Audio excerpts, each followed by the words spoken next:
जितनी आपके पास शक्ति है उनका सहयोग भी महादेव की पूजा होती है।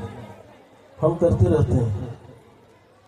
एक समय था जब कोई अतिथि आता था जो कप चाय बनाने का हमारे पास शक्ति नहीं होती थी, और आज हजारों कप चाय लोग पी के चले जाते हैं हमारे पास से। तो जब से हम उनके पूजा अर्चना में लगे हैं, बहुत कुछ उन्होंने हमें दिया है, और इससे बहुत सारी चीजें होती हैं। बहुत सारे लोग कह देते हैं क्या रखा है इन चीजों में, तुम अपना समय व्यर्थ करते हो, लेकिन मुझे पता है। और जो बहनें हैं, जो घर में पति की, भाई की, बेटी की तरक्की होती है, वो आपकी जो पूजा पाठ है, आप जो बैठती हैं महादेव की पूजा में, उसी से सब संभव हो पाता है। मैं बधाई देना चाहूँगा नीरज जी को, इस दिव्य काम में ये लगे रहते हैं। पीछे रामगढ़ थी चर्चा, उसमें मेरा आना नहीं हो पाया था, मैं क्षमा भी चाहूँगा आपसे। अभी भी मुझे बहुत ज़रूरी कहीं जाना है। किसी प्रकार का कोई सहयोग की ज़रूरत हो इस दिव्य काम में, हम लोग तो क्या ही दे सकते हैं, सब कुछ तो उनका ही है।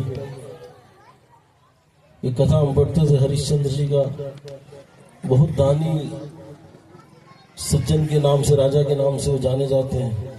जब वो किसी को कुछ देते थे तो उनका सिर झुकता जाता था। तो किसी ने पूछ लिया कि आप दान दे रहे हो सबको और अपना सिर क्यों झुका रहे हो? तो उन्होंने कहा देने दिलाने वाला तो वही है, हम तो निमित्त मात्र हैं।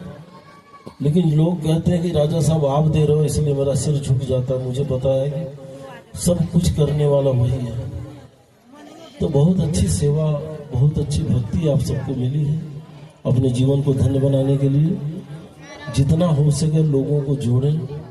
शिव परिवार जितना बड़ा होगा और जितने लोग आपकी वजह से आगे यहाँ पर सिर झुकाएंगे, उतना ही पुण्य आप सबको मिलेगा। इन्हीं शब्दों के साथ एक बार फिर मैं नीरज जी का धन्यवाद करता हूँ, रीटा जी का, जिन्होंने हमें यहाँ आने का, साहब और दीदी का आशीर्वाद लेने का अवसर दिया है।